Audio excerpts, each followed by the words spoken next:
Video. Today we are doing something a bit different. I'm going to be play testing 2D6 Dungeon. Now this is a new roll and write, print and play, solo player dungeon crawler from DR Games, designed by myself, and it's something we've had being developed for about 6 months now, maybe even longer. The idea is much longer, but it's following on in a similar style to Radzone Totality. You might well know that game, and it's aimed at more sort of classic dungeon crawl, and I'm very excited about it. Now I'm going to do a couple of things quickly just while we set up. I just need to check my feed here. Bear with me.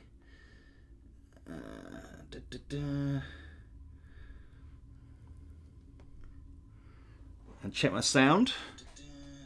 How's that sound? And check my sound. That sounds pretty good to me. Check my sound. That sounds pretty good to me. Yep. Good.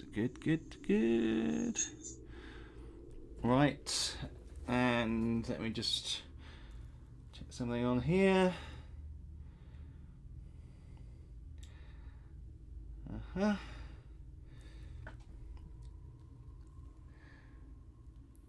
Good. Now, occasionally you'll see me turn over to that way. I've got my main computer over that way. I have my filming desk here, and so just to check a few things. And I have the chat over here. Now, because of the nature of the game, I had to have the camera mid-level, so hopefully it doesn't come into the shot too often. I don't think it will. And because we have to be able to see the sheet really, which is roughly that size. And then we also have the dungeon sheet here, which is going to be the map of the dungeon. So, what do we need to play 2D6 Dungeon? Well, you can go to either Board Game Geek or the Facebook page. There are two locations where you can download 0.82, which is the current testing version for 2D6 Dungeon. I have two excellent testers. I've got some more people coming on board to do. We have Steve and Vic. They've both done some testing. You can see examples of their work on the Facebook page. Now, what do we need to play? So you download those rules. You've got the core rules, which is here. I haven't printed off the first page to save ink. You've got contents. This is the core rule book here. Now, when we do print copies, so when it goes to Kickstarter, because it'll be going to Kickstarter in a couple of weeks, we will be doing physical copies. We will do a standard paperback copy, and we're looking at doing some sort of deluxe all-in-one reference book that you don't necessarily use during the gameplay, but you have there if you need to reference it at any point. It's the main core rulebook there, and then we have the tables codex. Now, this is obviously just a rough bind. These aren't what you might call prototypes of the main products. These are just me printing them out at home as a designer, so that I can reference them and use them for playtesting. And I've playtested this quite a bit, but this is the first time I've playtested it live, so it's a fairly nerve-wracking experience, so bear with me. Although I've written all these rules, it is sometimes difficult to remember every single rule that you write, but I shall endeavour to do that as best I can. It should be pretty good. We're going to go through character creation, because you have to download a character sheet here. So you've got your main character sheet. You can see there's quite a few boxes on there. I've tried not to make it too complicated, but I want to make it so that it's enriched, so that there's a good level of character development, because this is all about a narrative. As personally as a designer and a game player, I like a story when I play a game. I like a mix between Euro and American. I'm not like deeply into Euro and all the kind of all the management of cubes, for example, or the lack of mechanism that you can sometimes get with kind of big build American games. So I like it in the middle, and that's what I'm trying to achieve with 2D6 Dungeon. I want a nice playable game, but something that leaves a narrative. So as we go through the rules, the processes, the first thing is obviously to create the character. The character we're doing, they're all adventurers. They don't have classes in this game. You're just an adventurer, and you can make that adventurer what you like, in a sense. They have levels, so they gain strengths through levels, and they're kind of exceptional people who have found themselves in a position where they can go out and adventure. Now, there is a context which we'll talk about in a minute, but the character is called Gordane Briar, and that's his name. And we will generate his character in just 1 minute. So another thing as well that you need for the game are the cards. Now these you can print out just as sheets and refer to them. Personally, I've added the element they can be designed into cards. You can cut them out and put them into sleeves. So with each of these, you've got a card in the middle here to give it some rigidity, and then you've got the back and the card in there. Now these are the creature cards. So we've got creature cards here. There's quite a few creatures. I'm looking at the amount of creatures that I have. I think we've got good levels of creatures, but you could end up with lots of cards, because this game is, as Arvo explains, about 10 levels of the dungeon. And you've got all those cards. I've got certain stats, health. We'll talk about the shift in a minute, treasure, interrupt. They've got a mishap and a prime attack roll, so we'll talk more about that later. So you've got creature cards. You've got god cards. The game evolves around D6. So they are, you'll often find I try and match things up into sixes so that the design fits nicely with the roll of a dice. So we've got 6 gods. Now each of these has a series of items which you can offer or sort of sacrifice, if you like, at a shrine, and you will then gain a favour point from that god. So there's some interesting stuff there we'll get into. And we also have these 4 cards here. These are a bit of an experiment, but hopefully a handy tool. They are the combat reference cards, quick reference combat cards, and we will lay these out when we do a combat, and you'll see exactly how they come into play. So those are 3 types of card at the moment: your quick reference, your gods, and your creature cards. You also need 4 die, really. You need 2 that have a different colour, because you're going to have a primary, which is my red die, and my secondary, which is my white die. That connects to the play in the game. And then these 2 here you just use kind of like as timers during combat, which we'll look at later. Ordinarily, most of the game you can just use 2d6 as the game name indicates. Right, so you will also need a sheet with a dot grid sheet, and these are, I think, are a centimetre apart, something like that. What you really need is something that is at least 20 squares by 20 squares. And that will be the minimum size for a dungeon level. All right, so this is the first session, so we are going to go through some of the rules, and hopefully you won't mind doing that. The second session will be more quicker. We'll kind of, having reviewed the rules, we'll just dive straight into play. But since it's the first session, we're going to have a little look at some of the rules, some of the setting, some of the basis. So, just moving things aside a little bit here. There we go. Right, so to sort of give you a sense of what this game is dealing with. It's, well, actually, funnily enough, let's just go straight to the back here. The back of the rules are a little note from me here saying things that have inspired this game.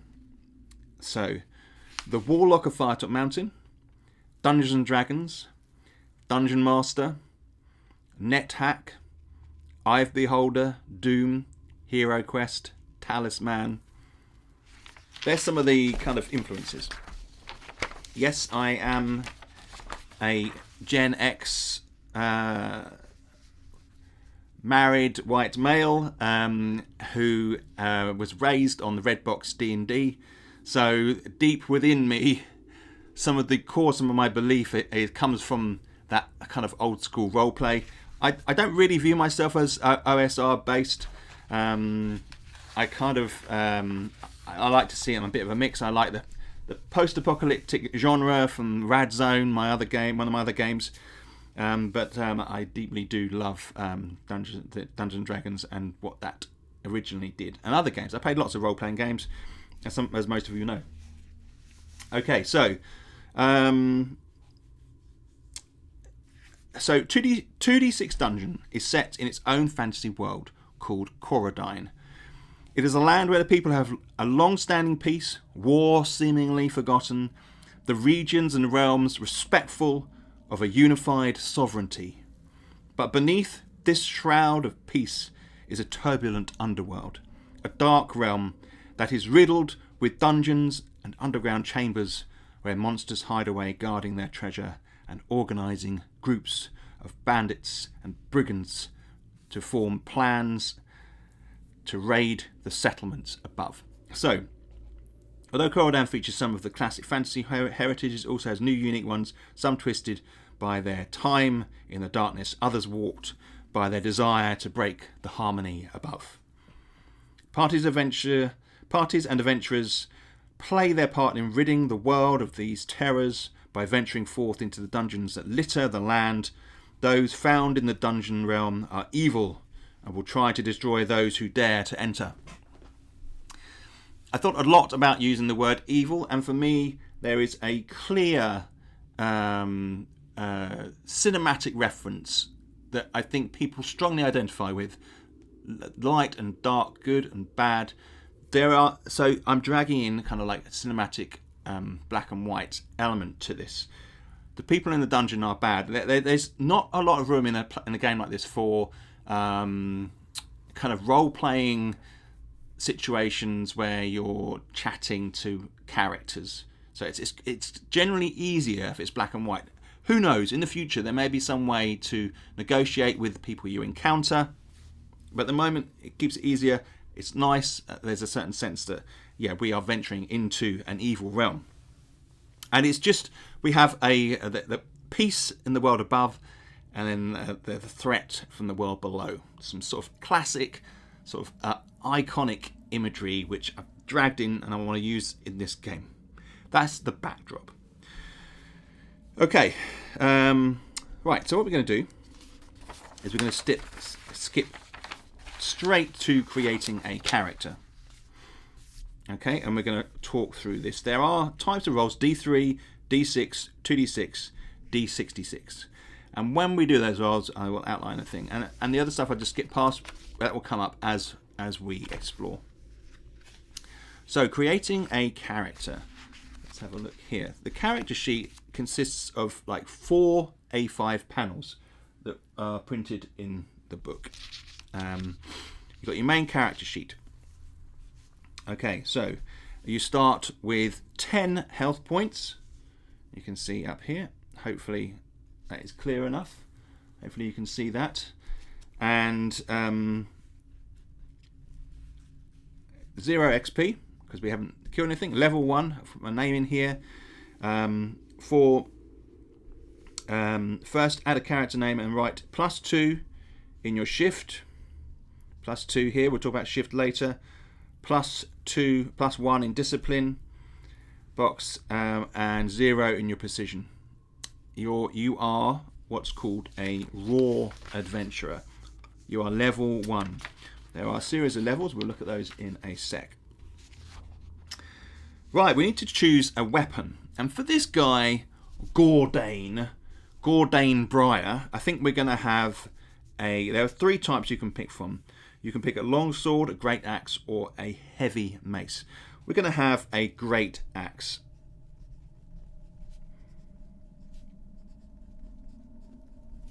Alright, so write that on there, just like that.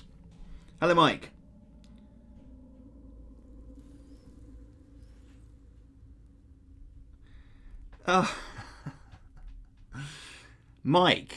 Mike, welcome. I'm not going to lie, I came here to troll and get a reaction, but as I watch, I'm blown away at the genius and intricacies behind your game and art design. Huge respect, mate. Well, I don't know what to say. You've kind of trolled me. You've embarrassed me now. That's really nice. Thank you. I do appreciate that. What we're going to do is you've floored me there with that one, Mike. You succeeded. Right. So we've chosen the heavy axe. Now I need to choose. See the weapon maneuvers table in here. All right. So we go to. This is weapon maneuvers table. Now, actually, I should have printed out the index for the tables. Oh well, we'll do a bit of flipping. We'll do that next. We'll have that ready for next time. In here we have a series of maneuvers, and they've all got their own name. So, disguised swoop, incisive cut, thrust, swing, slice, hack, stab, carving blow, biting stroke, heavy lash. That's all the level 1 longsword maneuvers. We've picked a great axe, so we're going to pick one of these here, and we'll fill this form in. So we've got a hack at 3-2. So I'm going to select hack. Right, hack in here.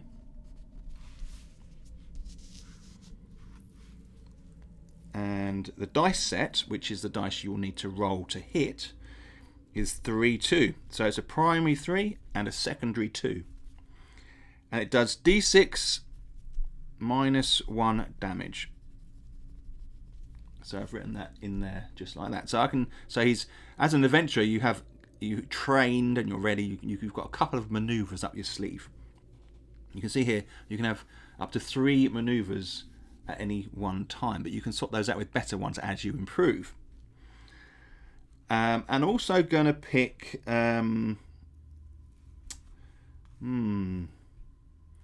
low swish. No, I want to try and pick something that's got slightly different numbers here. Incisive heft. Let's do that one. Let's try this. Incisive heft.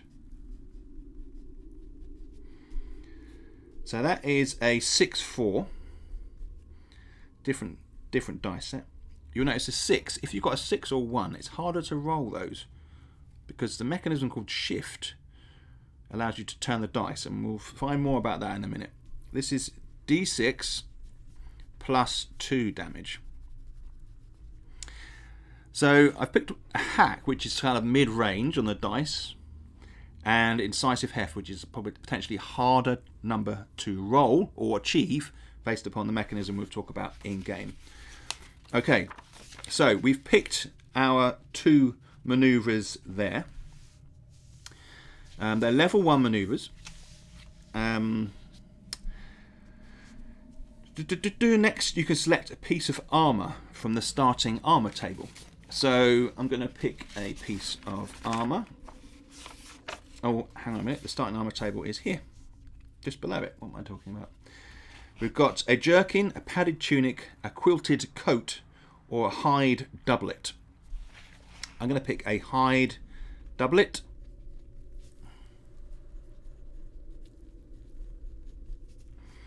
Dice set is 2, -1 damage.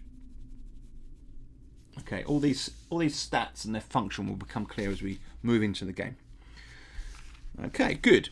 So we have the great axe, a couple of maneuvers we can do, and you can see here there's a little picture in the rules to show you an example of that. Let's go over, let's turn over. Actually, no, we don't turn over, we just go up to the top of this page here. Right, we need to pick a magic scroll. So we can pick a scroll of balance, scroll of mental whip, a scroll of reflexes, a scroll of metal. It's always an easy one to sort of go for the damage. You want to try and do the damage, and I think we are going to do that. But say melt metal, you can destroy as a lock or a piece of armor. I think what we'll do is we'll just go classic. We'll go mental whip. I'm going to write that in my scroll section down here.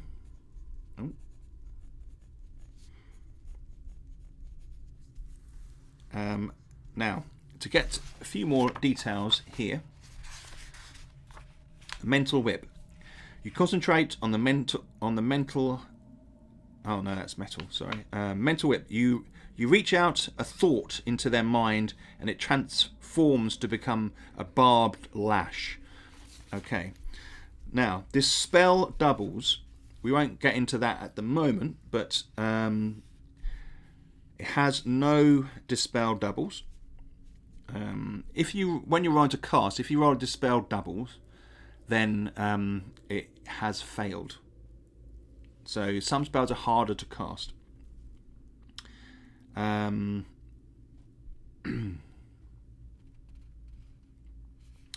It's of the psychic orbit, and it does 10 damage. All right, so that's a scroll. So you have to. There's a certain process to casting a scroll, and that we will cover later, no doubt, because we probably will need to cast our scroll at some point.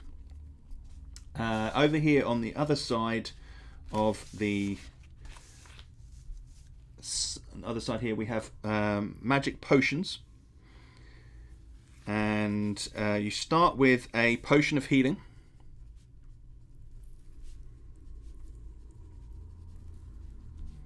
Which is a sort of like another sort of classic trope, if you like. Classic potions of healing.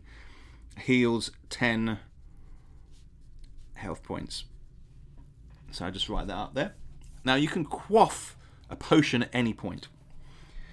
Mike comes in and says, not only is this good, but as well as a physical game release, you should consider turning this into a competitive online game, possibly on mobile too. That is a bloody good idea, Mike. I agree. But I am an indie publisher, and unless this goes really big, I'd struggle to afford it. I would love to make it an app. It'd be cool. But at the moment, it's lovely just to play it physically. So over here you can see as well on the table we've got blooded, soaked. These are conditions that you can get during game. The types of coin in the world: gold, silver, copper. Keep it simple. You put your treasures here. Liberated prisoners. You can release prisoners while you're playing, and you can find quest items in game. Now down here we have the 4 gods, the 6 gods, and you can gain favor points at different set times during the game. And when you call for favor, depending on how many points you have, depends on how easy it is to actually be blessed by the god or have the favor granted, if you like. Okay, good. So we are just about there. Brilliant. So that is our character. Gordane Briar, health 10, level 1, shift +2, discipline +1, uses a great axe, he can hack, he has an incisive heft, he wears a hide doublet, he's got a scroll tucked underneath in that hide doublet, which is a mental whip and a potion of healing as well. So there we go. Right. So into the dungeon. Let's do it. So I'm just going to talk you through how dungeons are generated. We'll put the character sheet just to one side for the minute, and just going to put that there like that, line that up with the camera. Brilliant. So Nick came in just in time for delving. Excellent. Hi Nick, how are you doing? Right. So as we move through the dungeon, we have there's a process by which you generate rooms. You use your primary die. Okay, but the first thing that we need to do is set a boundary for the dungeon. Now, you can look at your A4 sheet or your letter sheet and you think, right, I'm going to do it right around the edges. That's quite a big dungeon. You don't have to do it that big. It can be 20 by 20. I'm going to make it a bit bigger than that. I'm just going to freehand it. So there's going to be quite a bit of freehanding today, but it gives it a certain charm. This is the outer boundary to the dungeon.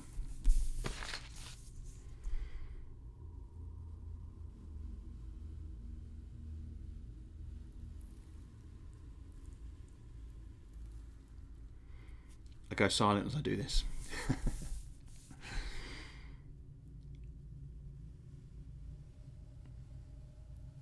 Obviously, the bigger you make it, the harder it is to finish.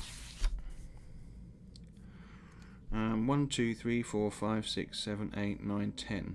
That's well within the range.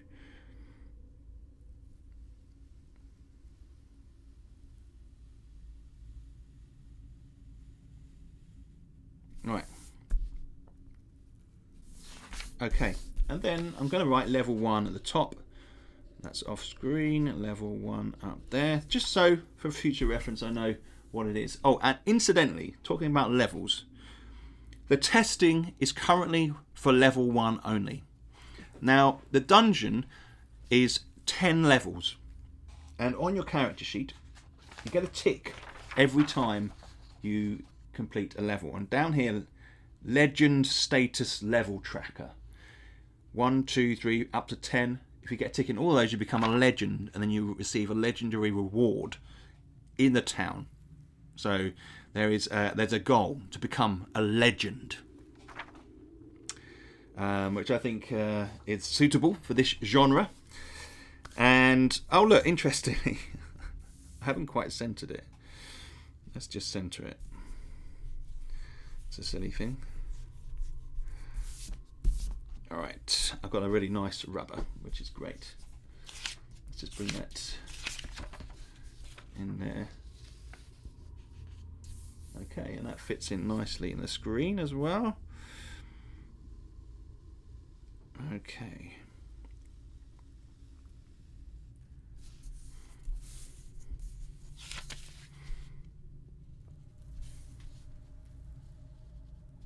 There we go.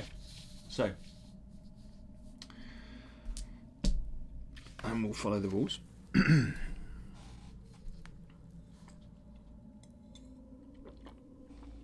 Select a square at the base of the map. We'll select one here, just down here, and let's see if this helps. Here, hang on, bear with me. Right. Okay. Set a square at the base of the map and draw in the verticals and an opening at the top connecting the 4 dots like so. This is the entrance to the dungeon known as the entrance square. Nice original naming there, Toby. Well done. Roll 2d6. Here we go. First roll. All right. So remember primary and secondary. Primary, secondary. The primary die is the x-axis. The secondary die is the y-axis. So that the two numbers created a box which represents the room, as can be seen below. Attach the room to the starting square at any point you see fit. It does not need to be central. But as it happens, I'm going to make this one central. So it's going to be 3 across and 4 up. Going to kind of draw the boxes in. So it's obviously best to do this with pencil. It's a necessity to do it with pencil unless you're doing it online. And the one of our testers, Steve, does it online. He uses a piece of software, and I can't remember, or a website where it draws it for you when you put the details in. It's not it's not one of my own products. It's just a dungeon generating facility, if you like. Right, so this is the entrance room, and is the only room that has nothing in it by design. It only has 3 exits, and all exits are archways. Bear this in mind when reading the following points. Right, so it has 3 exits. I'm going to put one going straight up. I'm going to do one lower down here, and then one a bit further up there like that. So these are archways. When you draw in an archway into the room, you need to rub out that line. Just a clear indication that is an archway. The entrance room. Now, if I roll a double, well, we'll deal with that when we come across it. You can have smaller rooms, large rooms. There's a sequence about how you place the exits, but we'll come to that in a minute, because the first room doesn't have anything in it. It's just designed so that the dungeon does open out. You don't want to have a first room where you get one exit and it leads to one room which is a dead end. By having these 3 exits in the first room, the design means that the dungeon will sprawl out across the page, in theory. There are always obviously situations where you kind of crazily roll 1, 1, 1 and you get like dead end, dead end, dead end. In that case, listen, you have my permission to house rule it and just roll again on one of those things so you can expand further into that level.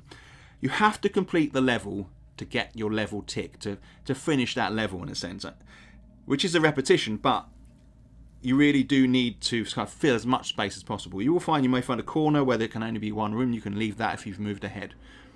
But there are a few exceptions. You want to try and explore the whole thing to be rewarded level 1 on your legendary ticker. All right. So, okay. So we've got the exits. We'll come back to the minutiae of room generation in a sec.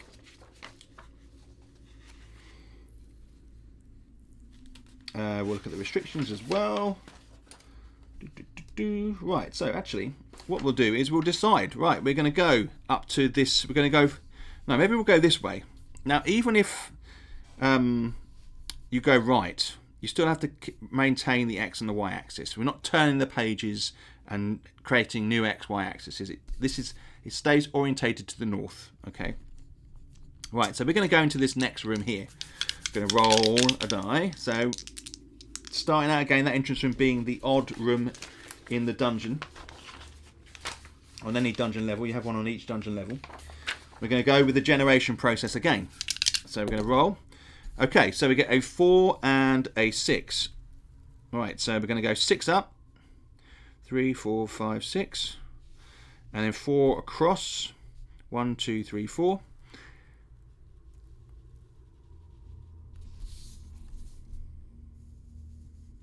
That is your room space. Now, we have to place the exits, find out how many exits there are, place the exits, and we will then discover what is in the room. So, and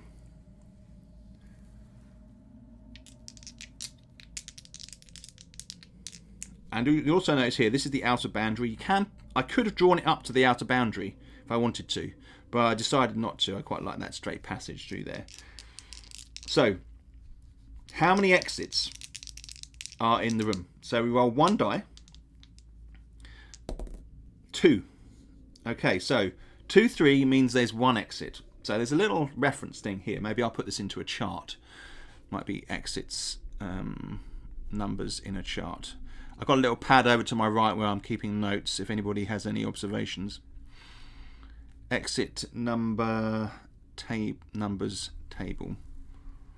But if you roll a 1, then there's no exit, so you can get dead ends. Roll a 2, so we get 1 exit. Now, you can choose to place it wherever you like if you want to, but there's another way. You can randomly generate which side that exit's going to be on, and I think we are going to do that. So I am going to roll another die.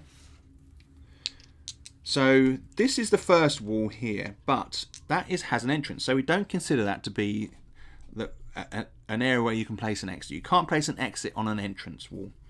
So that is the entrance. The first wall is here, so we're going to roll a die.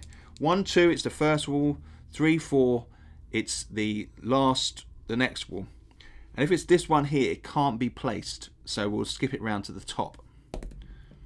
Right, it's 4, so it's on this far side. So we'll put an exit here. Simple. Nice and easy.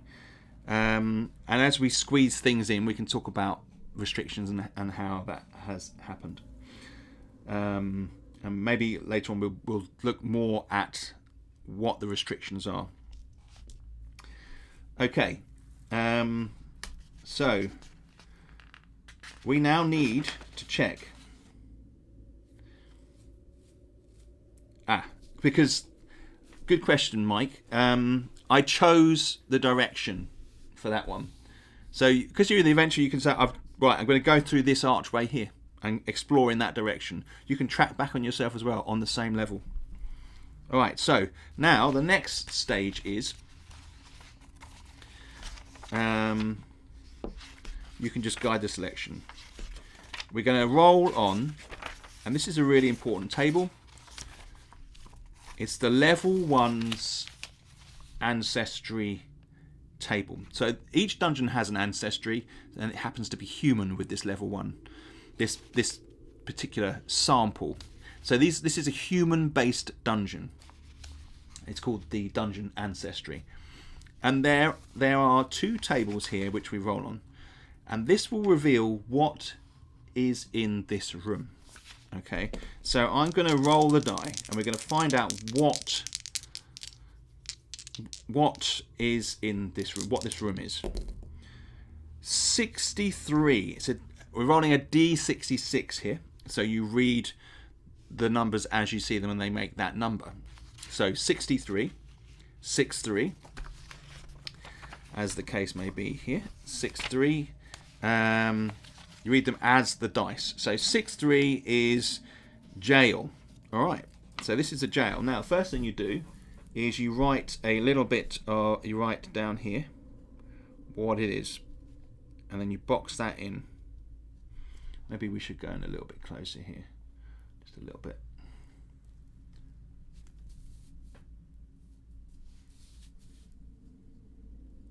Right, jail there. Now, that then has some things associated with it. So, for the jail, we will write here, it says here, there are some metal barred cells here set into the wall. Okay, so I'm going to just draw a cell here. 1, 2, 3. Just put some bars in here. So we've got a jail over in this corner here. Just put some items in there. Right. The jailer jumps up. You must face her. Once resolved, roll on RPET1. Okay. Now, first thing to note as well. Another thing to note is all the doors out of here are reinforced. So there is a particular way of drawing each type of door. We've got a reinforced door down here. You can see there. So it's a rectangle with a line through it. Okay. So that door is reinforced. Reinforced doors, much higher chance of being locked. Now, there could well be a prisoner in here that we might be able to liberate. But the jailer is there. So we're going to have our first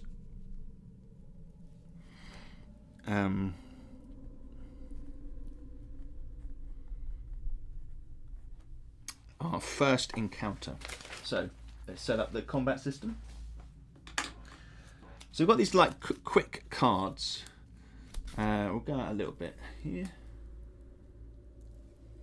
like that. So we've got some quick cards which help us with the combat system. Put those up there and that there. Right. So we have my main character. We need to go slightly higher. Right. Put those across there like that. We'll find the jailer in the cards. This obviously takes a little bit of time to print out and cut and then slide into these particular sleeves, but it's definitely worth it. And then we've got my character.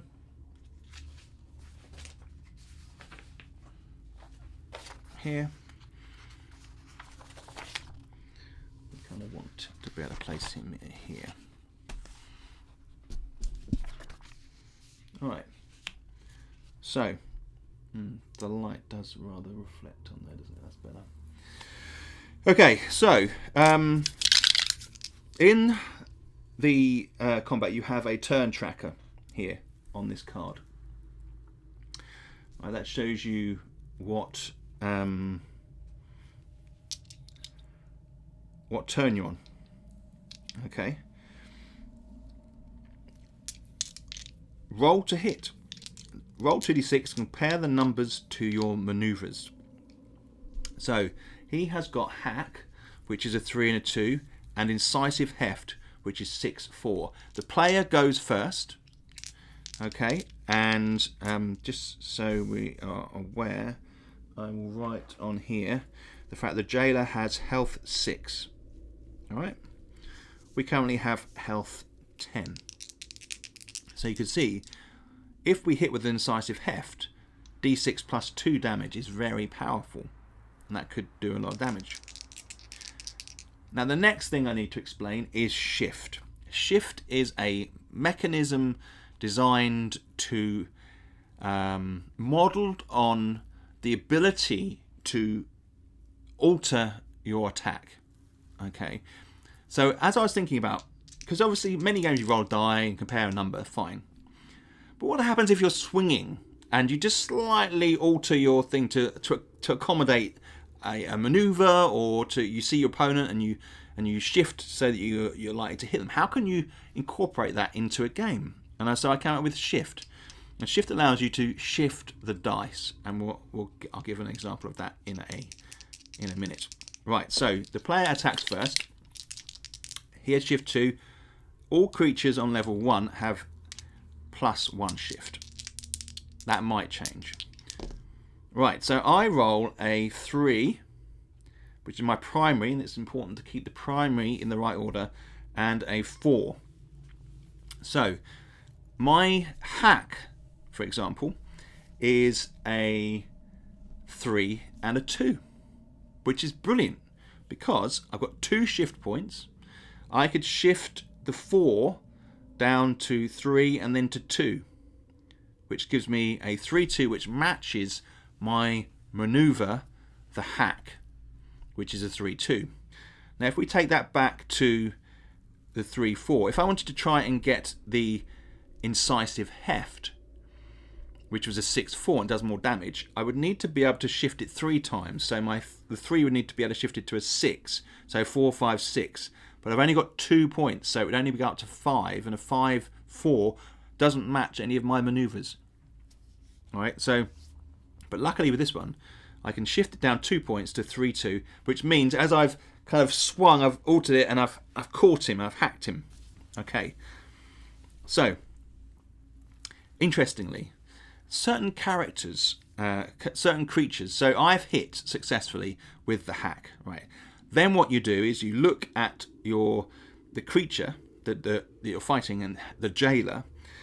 He has a barge on secondary 2s, which means when I roll a secondary 2, okay, to attack, if I match that, my final dice roll after shifting has a secondary 2, then he can use an interrupt.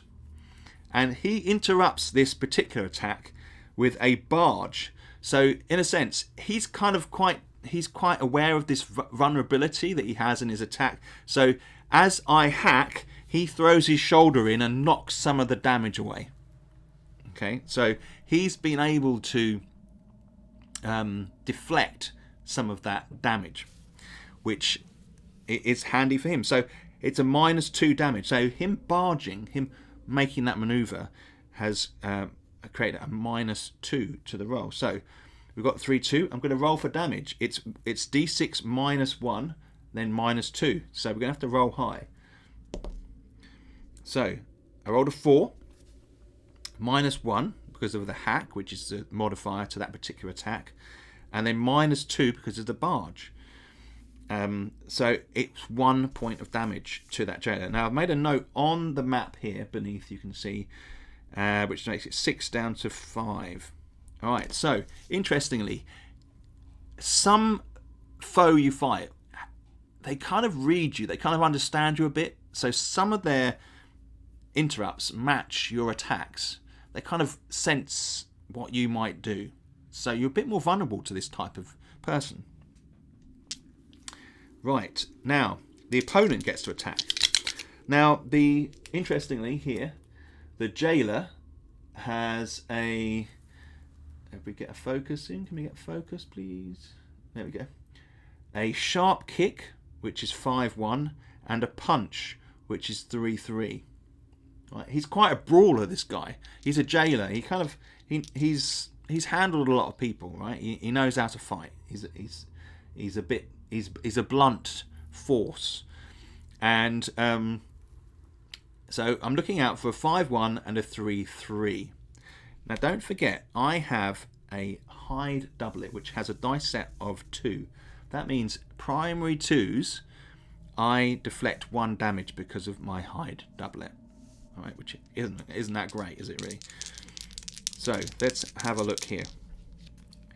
None of the hits that he does matches that particular piece of armor, so it's not very handy. Right, he attacks. He does a 4-2 attack.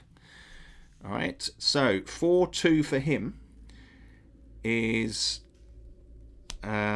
he's got 1 shift, so he can turn 1 die, say to 4-3 or to 5-2.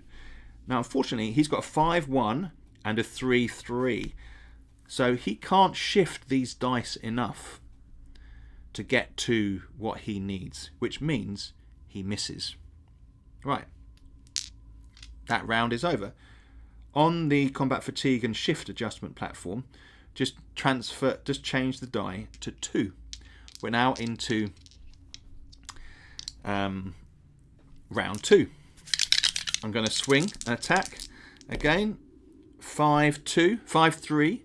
Now, this is a good roll for me because incisive heft is 6-4.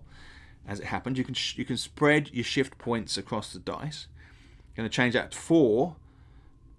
Sorry, not to 4, to a 6.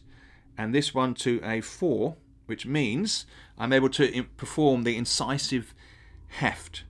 Now we check his interrupt. He only interrupts on secondary 2s, as we talked before. The secondary die here is a 4. So we're going to roll for damage, which is pretty dramatic. 6 plus 2 is 3. Rolled a 1. Okay, that takes the jailer down to 2 points. Right, so he then gets to roll, and he gets a 2-3. Now let's have a look at this particular situation here. So he has got a 3-3 on there for his punch. So he's dodged and ducked. He can use 1 shift point to turn the 2 to a 3. Okay, and he makes a successful hit. Checking my armour, I've only got primary 2s, as we talked about before. He has got past me and punched me hard. Let's see the damage. The damage on here is 6, d6 minus 3. Let's have a look. He's got a hefty punch. 6 minus 3 is 3 damage. The jailer is posing a problem. So 10 health goes down to 7 health there. Poor old Gordane has got a real smack in the face then. He felt that one. Right. Let's go to round 3 here. Alright. Let's roll again. 6 and a 4. Brilliant. So, that is exactly what we wanted. Our incisive heft is 6-4. So, I'm raising my battle axe, my great axe, and I am bringing it down on this jailer who's just given me this savage punch. Now, an important thing to remember, when you're in combat and you roll an exact hit like that, the exact maneuver, then it is what's called an exact strike. Okay, this demonstrates your prowess and skill, and as a result does more damage. You may add your shift points to the damage total. Alright, so this shows you if you can roll something exactly as it is, then you will get your shift points added to the thing. Let me just put down here, do creatures add shift to exact strikes. Do creatures add shift to exact strike. Alright, so because we are testing, let's not forget that I will be kind of making notes every now and again. This jailer, as days are numbered, he sees the axe come down on him. It's a +2, so it's d6 plus 4. There's no way this jailer's going to survive because he's only got 2 health points left, 8 points of damage. So the jailer collapses to the floor with -2 damage there. His skull cleaved in 2. Now, this is just, these have just got some little points on them. Winning combat, multiple creatures, roll to hit, shifting the dice, armor deflection, interrupt stat. Armor deflection being the nature of the situation for the players. Now, just he is dead, but if we had gone to round 4, we introduced the fatigue die. So on round 4, you put the fatigue die on 1 on there. Okay. Now in round 4, both creature and player get an additional +1 to shift. Round 5, you get an additional +2 to shift, and then round 6 you get +3, and thereafter you receive +3 each time that you fight, which means combats are over pretty quickly once you start to hit round 4 or 5, if they're not over before then. The fatigue die is designed so that the game isn't swingy. You get maybe 3-4 rolls in a combat for each person, which, as you can see, makes it fairly quick. Is there any way to stack shift points for future battles, or are they purely exclusive to the turn? They are purely exclusive to the turn, Mike. Thank you for that question. They don't roll over. You can only use them in that moment. So that is designed. I guess there's a possibility to think about doing some tests in that area, but I quite like each round being unique, and the fatigue die really has a lot of effect on the number of shift points that you get. I mean, I think if they stacked, it would be something you'd have to monitor a bit more closely on the page. You have to write stuff down, and then the monsters may be unnecessarily powerful in one round. If, say, we saved +3 shift for the creatures. Suddenly they had a really powerful round, which in theory they wouldn't be able to do because of their only limited strength. Now that I think about it. Good. So the jailer is killed. Now, every time you kill a creature, you gain some experience points. So you get 10 experience points for killing the jailer. We'll put that on here. So 10 experience points. And you get to roll on a treasure table because I'm padded his pockets down. And we're going to roll on another table here to see what I find on his person. It's RTPT1. I know these. I need to think of maybe a better way of organising the tables. So it's a random loot, a random pouch. Here we go. RTP. There's a error there, I think. That's interesting.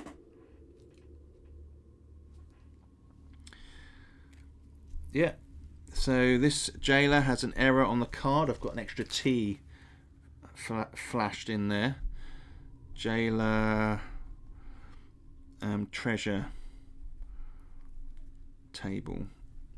Okay. Alright, so random pouch table. Let's roll on here. 2d6.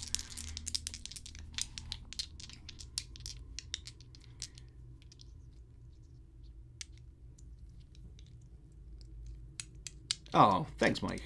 I agree. The fatigue die introducing more stacks as turns roll over completely remove the need to shift stacking. That works very smooth. Thank you. Right, so we're rolling on here. We have 7. So we're on 2d6. 7. A few coins rattle in the pouch. Gain 2d6 copper and d6 silver. 2d6. This is dropping the die. Let's get the die there. Okay, 2d6 copper, 8 copper, which goes on the special section in here, and 3 silver. Okay, kind of standard pouch fodder. Okay, so we've done experience points, we've done the treasure, that guy's there. We also have a record of the creature in the room down here. So you can see here, I've written it in with the points, and you get a kind of like a sense of the history of the combat that you've experienced in the game, which is very cool. But I did take 3 damage from that jailer. He gave me a right whack round the jaw. Okay. Right. So let's go back to the room, because we've encountered the creature. That's the thing you do first. And let me just get the right table up here. Here we go. Level 1 rooms, human ancestry, jail. This is not a unique room, incidentally. I meant to say that. If you roll a unique room and then you roll that same room type again, you're going to have to roll again on the table, because there are only so many pool rooms or canteens or morgues on the dungeon level.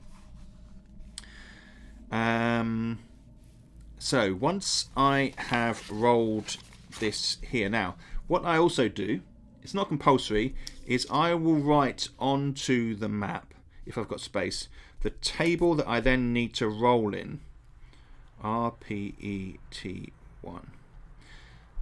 which is once resolved, roll on our random prisoner encounter table 1.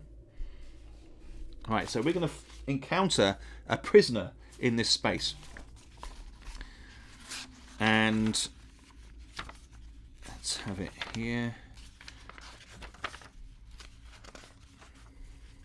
Random prisoner table. Here we go. Let's do this. 2d6. 10. Alright, here we go. A woman has been bound and lays in the dirt. She wakes and looks terrified, but runs off as you open the door. So L1P, which means liberate one prisoner. Okay, so that is good news. On the character sheet, there is a little section where you can keep a tally of your prisoners. Just there on this section. Now, that is important because, you know, this plays in with the story of the world and how within the dungeon they go to the surface to kidnap people and all that sort of thing. And it's part of the story. Now, when you... I'll just get the liberating prisoners rule, page 20. Now, I've added this in. If you put it at the first 0.8, I forgot to put this one in. Liberating prisoners. Okay, so at points in the adventure, you will encounter prisoners, and some you can liberate. They escape the dungeon, head to the surface, and are freed. Mark a tally on the liberate prisoners box on the character sheet. Whenever you return to a town, roll on the liberating prisoners table for each individual liberated prisoner, and then erase them from the box.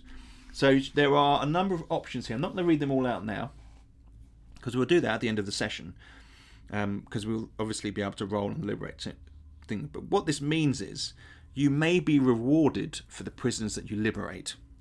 In fact, you can get like gold, you can get herbs and gifts and favours to gods, favour points. So definitely worth doing. Now you will probably head back to town when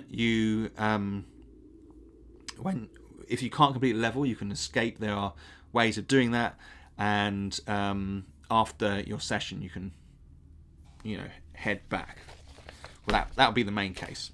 If you leave if we finish the session at the stairs, then we won't be going back to town, and you liberate prisoners will stay on your character sheet. Anyway, enough of that.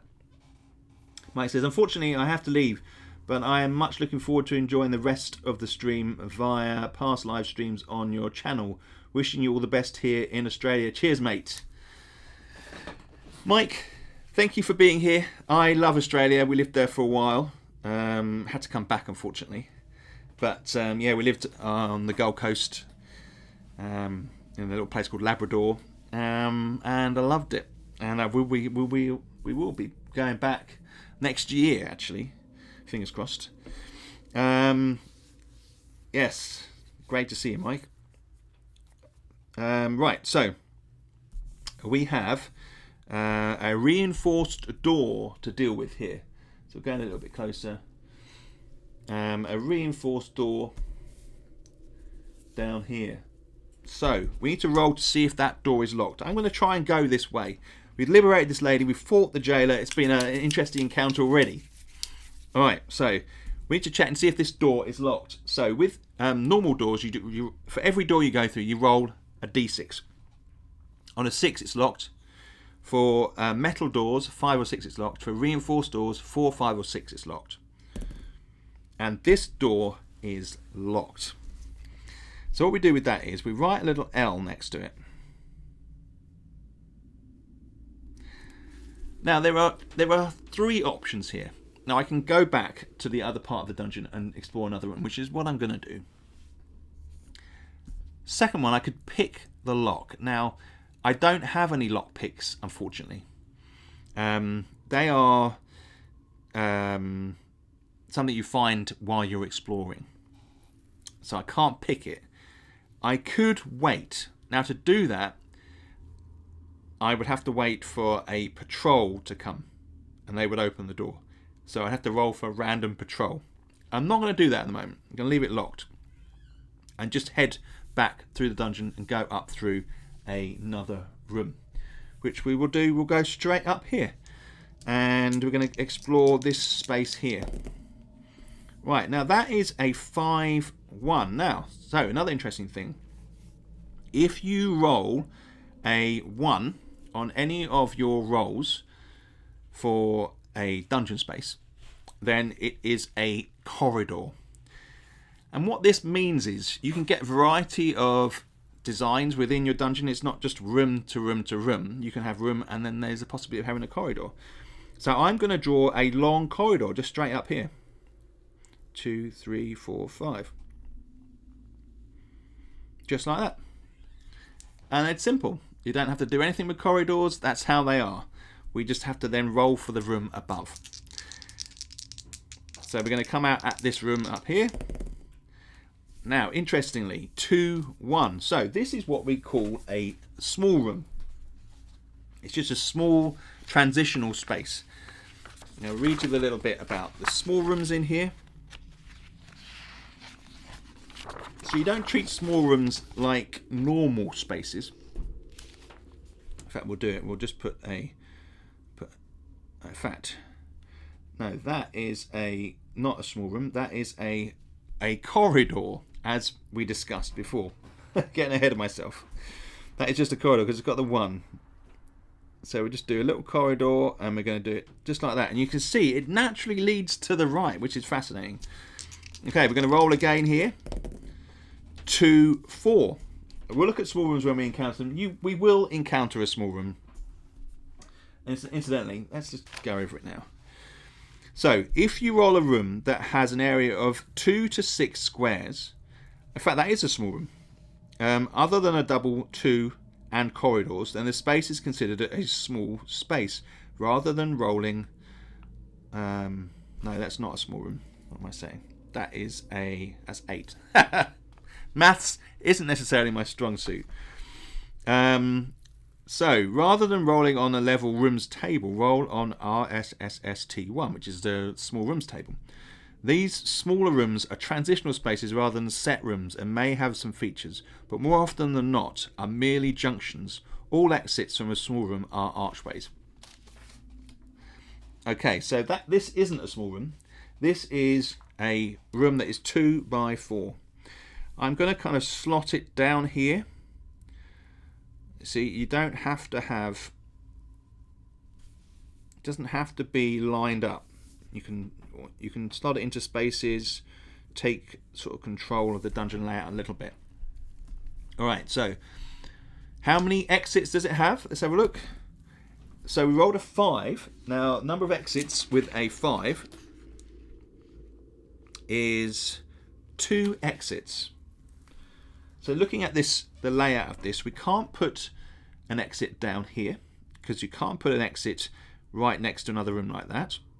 Okay, you can't put an exit on the entrance wall. So that means that we're going to have to put an exit up here, which is fine, and then an exit over this way, which I'm going to put down here. But what is this room? Again, we go to the Dungeon Ancestry, and here we go. Level 1 Human Ancestry. And we're going to roll the die. We have a 2-2. So that is a scuffed up space. So I'm going to put scuffed.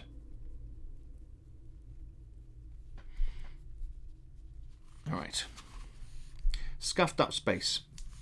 So in my mind, and just from all the times that I've explored dungeons, sometimes you just find a room that's all messy and scuffed.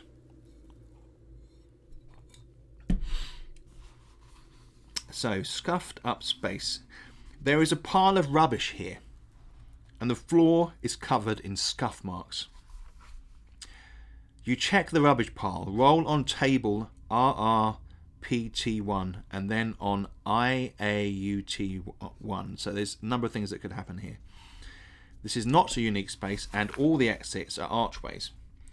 So we'll just rub out the line between them so that you can see that they just clearly go through to the next space. And there's a pile of rubbish. So we're going to check that pile of rubbish. But then there's also interruptions and unexpected table we're going to roll on. So there could be quite a bit that happens in this space. Here we go. Random rubbish pile table. It's 2d6. 9. On closer inspection, this is the burnt remains of an animal, and there are fragments of blood. Right. So that clearly needs to be bone. Put bone there. Yep, so we need to update that one. There's going to be little things like that. So there are fragments of bone. So what I'll do is, let's talk about inventive usage. So a big part of this game is what I've called inventive usage, and it is a sort of a mechanic. So when you read a description, even if you're not prompted, so for example here, there are fragments of bone, you can decide to pick that bone up. So I'm going to do that. And the reason is, some gods, they like things like bone. Here, Moldova, the rot, likes bone as a sacrifice. They're favoured items. So if I have bone and I come across a shrine, I can put some bone on, and it will accept it, and I will get a favour point for that. And so I'm going to put on my character sheet here small items, bone fragments. Okay, so that's just me taking that. Now, inventive usage isn't just about interacting with the text in the tables. It's also like repairing things. So if you find a broken shield, a leather broken shield, and you happen to have some leather straps, then you can fix that without anything telling you that you can do it. And then you will have that leather shield or that leather armor. If you have something else that's broken, then you can repair it. If you if it's some clothing, say, you can find some thread, or if it's some metal armor, you find a hammer and you can bash it out. Things like that. That's inventive usage. If you find herbs, there are particular ways, there are particular combinations of herbs that will create medical remedies, herbal remedies, and they will heal you. So there are things like that, interacting with the space in a particular way. If you see something that's high up and you can't reach it, but you have something that enables you some rope maybe to climb up and get it, then you can do that without necessarily being told to do it in the text. So that is what I call inventive usage. Okay, right. Okay, so Scott, how are you doing? Good to see you, my friend. Watcher, sorry I'm late. Looking forward to giving this a bash over the next couple of days. Interested to see how this will compare to 4AD and D100, NoteQuest, etc., etc. Yes. I think you'll probably find it quite different. So we'll see. It draws upon a bit like Radzone. There's some elements of Radzone with the tables and the importance of narrative. And I like to think it's kind of more random than some of those games. So that's what I'm aiming at. One of my goals when I create a game is to have sort of unique, realistic, yet random adventure. So hopefully that comes across. In any case, I'm glad you're here, my friend. So, we found just in there on close inspection, there's some burnt remains of an animal, and there are some fragments of bone. So I've put the bone fragments on my small items list. Brilliant. Incidentally, this is the second part of the character sheet. You can only carry 10 heavy items. I've got here some narrative moments, which I will put in things that sort of, in my mind, jump out. So I might put in there a little bit about how first fight was with a jailer who gave me a hefty punch.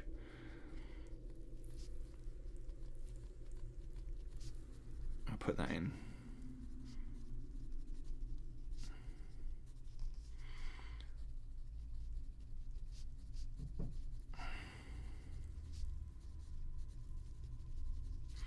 Okay, so yeah, hefty. I've spelled hefty wrong. Anyway, doesn't matter.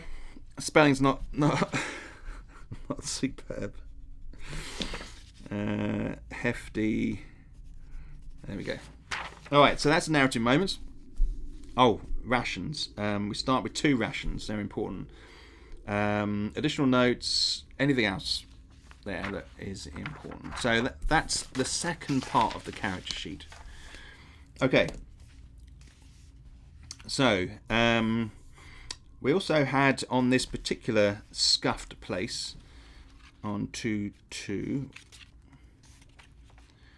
level on 2-2. It says here also roll on IAUT1, which is random encounters, interruptions, and unexpected table. So I'm going to roll on here. There's quite a few things that can happen in this particular one. Oh, no, we need a primary die. Hang on. We need a primary. 42. Here we go. Mounted on a wall is a large wooden relief showing a god. All right, this is good. So the subterranean gods are important in this game. You can gain favour, which we'll look at when I can demonstrate it through gameplay. So we've got a large wooden relief showing a god. We've got to identify the god. So I'm going to put this wooden relief on the wall here. And the god that we encounter is, let's go through the random god table. There is 4. Moritani, the pulp. Okay, so I'm going to put in here Moritani. Going to write this in because you can come back here and you can gain, when you're calling for favour, you get +1 if you're within this space. So Moritani is one of the gods. Let's have a quick look at Moritani. So you've got these 6 gods. Moritani, the pulp. Moritani is animal and sinew, twisted muscle and screams of the living beasts. He is quite a character, this guy. And you can call for favour. It says here, there are some hooks here on which to hang offerings, so you can do an offering here. Only offerings can be hung. Award 1 favour point. Only offerings that can be hung. Right, well, as it happens, I have look, this is how the game works, right? So I'll just read it one more time. Mounted on a wall is a large wooden relief showing a god. Roll on RRG1T to identify the god. We do. Moritani, the pulp. There are some hooks here on which to hang offerings. Only offerings that can be hung award 1 favour point. Well, the only small item I've got are bone fragments. So I think I think this is acceptable. I think one of these bone fragments could be hung from one of these hooks.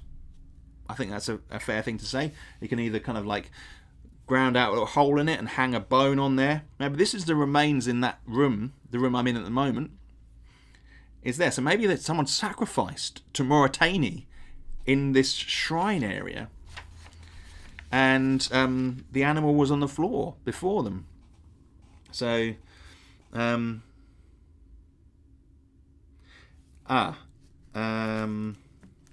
so yes, Nick, these cards are well, they're on A4 paper. That is a good question. If you're in America and you're printing it out, you would have to not reduce the size of the page. Just print, not to fit. Print. Do you know it says fit to page? Don't click that bit. You should then have the normal Magic the Gathering size cards. I think. That's how it would work. Nick, good question. There will be a letter size series, so you will be able to that there will be an edition that is letter size. No, they're not letter size. What am I saying? It's A5. Take that, strike that. Okay, A5. So if you print it just as it is, so not to fit to page, as I was saying, then you should be fine. It should be fine. You should be able to print that out. You're going to have to play around. Nick, let me know how that goes, okay? Send me a message. Okay. Right, so Muratani, I'm going to hang that bone, the bone fragments up there on this hook. Put some bone on there. And I'm going to cross the bone fragments off. And what that means is, at this shrine for Muratani, I have gained a tick in the box. There. Right. See that there? So now, those very handy bone fragments have been sacrificed to the god. He's happy. I can feel Muratani. He's said, good work. Here's a point of favour. You're doing a good job. Carry it on. And let me just read you the section about gaining favour with the gods. You're probably wondering, what the hell is gaining favour for the gods? So there's a section here. It's called Calling for the Favour of the Gods. Right? Yeah, that would probably be because they're printed to size, Nick. So you're going to have to... you'll have to not print to size because they're A5, because that's the standard. It's like the Mort Borg. So for example, Mort Borg size. This is, I do love this size. You know, I know it's not necessarily American size, but you guys love Mort Borg. This is the size the book will be when we get it done. So however that can translate into, we will be printing decks of cards. So there's another thing that will be coming with the Kickstarter. Unfortunately, printing cards is really expensive, so we're going to have to really look into carefully how that is done. But it may be a fairly expensive additional cost. It won't be a necessity, but it will be one of the options on the tiers. So, calling the favour of the gods. Let's quickly cover this. The subterranean gods are not evil or good, but are loyal to their elemental substance, and the favours they bestow on their followers may be used for all manner of purpose. You can call upon the power of a god at any time as long as you have favour with them. And we have favour now with Muratani. We have 1 point of favour. There.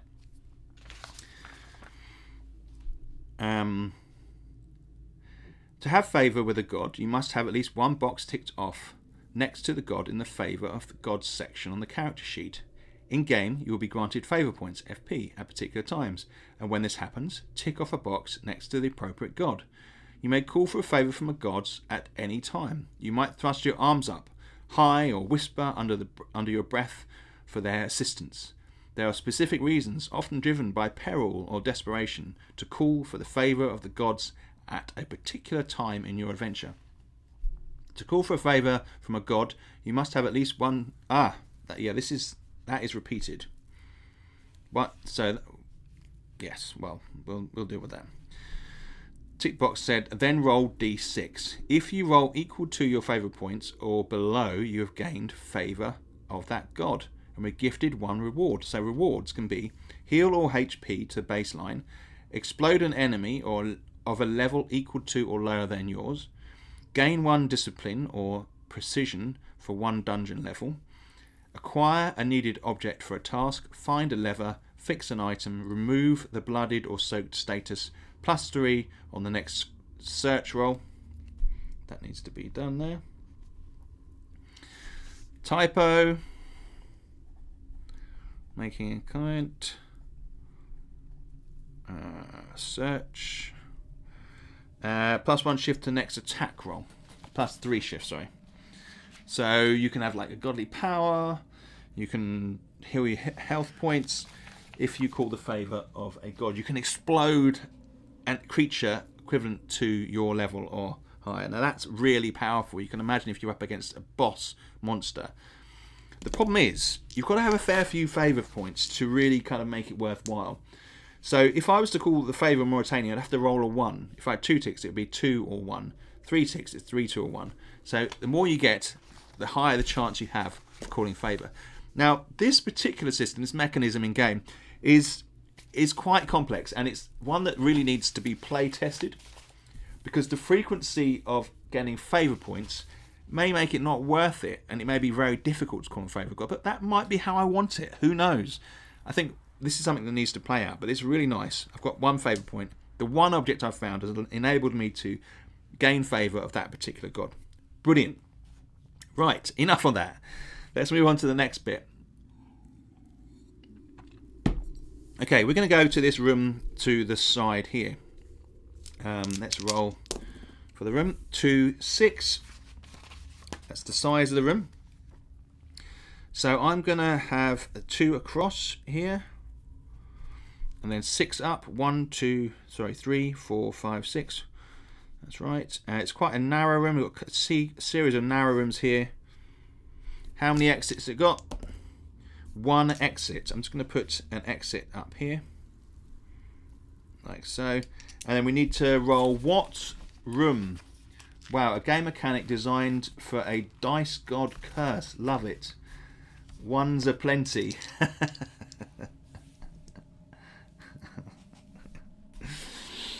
Yeah, there's a series of, I'm really pleased with how some of the mechanics have kind of have come into play. Whenever I design a mechanic, I always try and do it so that it reflects something in life. It has a connection. Like calling the power of a god would be a rare thing, wouldn't it? Don't you think? I mean, it would be really difficult to do. So it's difficult, but the mechanism, if it worked, it would be so cool in game, heroic, you know. Okay, so here we go.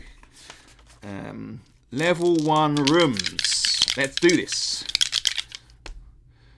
Okay, we have got 1, 2. Abandoned guard post. Alright, I'm going to write this along here.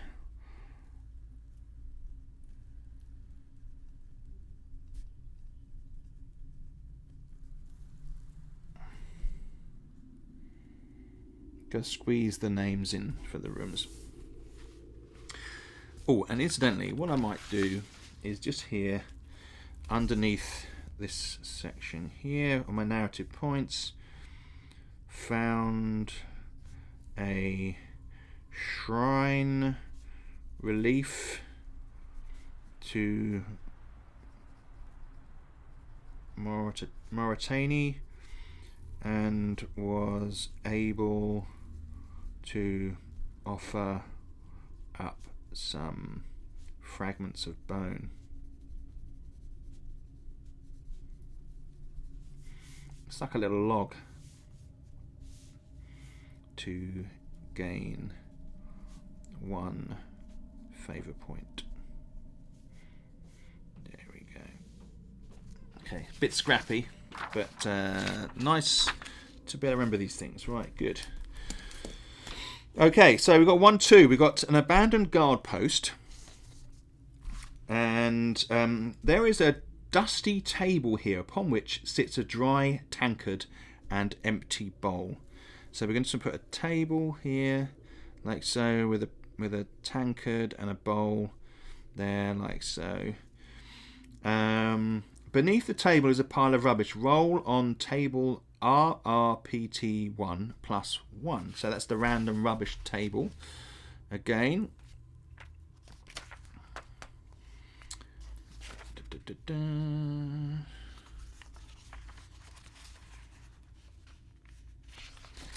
Just find it here. Random rubbish pile. 2d6. And we roll a 3. You rummage through the pile. but it's covered in some sticky substance, so is of no use. So there's some sort of residue on this. I don't know what it is, but I'm going to. I don't have any containers. If you're going to take a sticky substance or a powder or anything like that, you need to have a container. So fortunately, I can't take that. And you do find kind of random containers throughout the game. In fact, starting equipment may include a pouch. But for something like sticky, you can't put it in a pouch. It just gets stuck in there, wouldn't it? You need some kind of vial, glass bottle, or something like that, I think. So I'm not going to venture to take it. Not that I really want to anyway. I don't know what it is. So, and let's not forget, I did search a pouch on that last guy, but I didn't specifically say I took it, and I could have taken that guy's pouch. And you can do that. That's the inventive usage mechanism that I was talking about earlier on. All right. So nothing underneath there. Let's go back to this here. Oh, it was +1. Okay, +1. Whatever was here is now a burnt pile of ash. So what I will do, I can't take any ash because I haven't taken any pouches. So there you go. You got to be on it. I'll take that pouch with the coins, which would have made sense. At the moment, I've just got a backpack. In fact, I didn't really go over the starting equipment. You start with a backpack and one or two basic stuff, which we don't really need to worry about at the moment. All right, so cool. So that's pretty. What are the exits on here? Abandoned wooden doors. All right. So we've got a wooden door here. Now I've got to check and see if that door is locked. If I roll a 6, it's locked, which will be really unlucky. So it's a 4. It's not locked. So I am going to carry on through that door and explore the next room. And it happens to be 6-2. So 6 across and 2 up. So 1, 2, 3, 4, 5, 6 takes it right up to the boundary of the dungeon, which is interesting, because now we have this section down here which is kind of enclosed, don't we? It changes the dynamic. How many exits? 5. 5. So that's 2 exits. So we're going to have one going north and one going south here, like so. And the reason for that is we can't put one on there, and we can't put one on there because it's the boundary of the dungeon. So it just goes into solid rock. So it has to go one on that one and one on that one. Let's find out what this room is. 6-1. This is, an apothecary's. Right. Let's put apothecary here.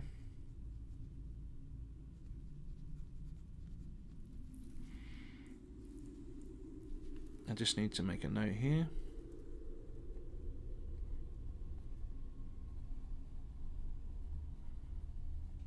Alright, so the table is covered in jars.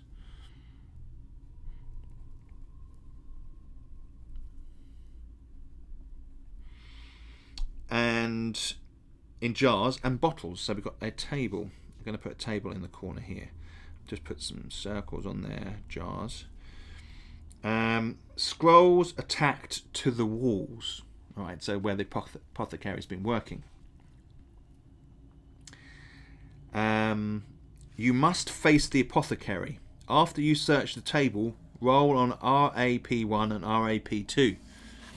So this is what, and this room incidentally is unique. So there's only one of these on this level. Now, I'm going to get 2 potions out of this. So this is a big deal.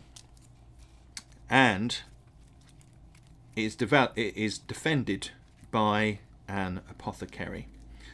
Now, they are one of the hardest people to fight on this particular level. So get the card out. We need our combat platform there. Let's put those up there like that. Excellent. I'm going to write Apothecary in the room.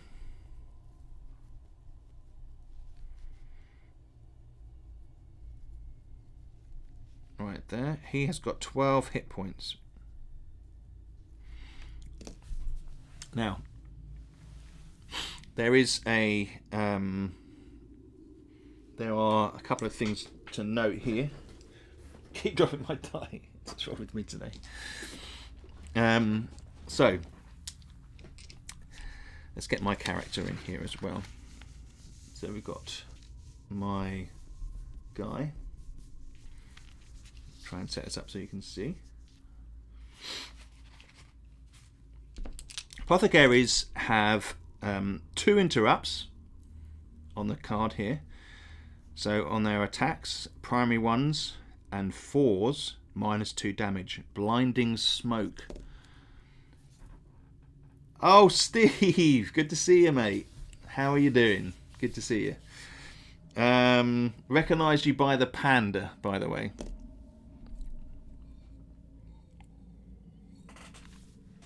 How funny. Steve, I think was it you, Steve? Was telling me that you died to an apothecary. They're pretty powerful. They have like globes and potions they can throw that create smoke. So blinding smoke on primaries 1s and 4s, -2 damage. Glowing shield on secondary 2s. So if one of my attacks here is the hack, secondary 2s. Alright. That means it's -2 damage. So it's -3 damage. My hacks are less effective against this creature. My incisive heft is not affected though, which is great.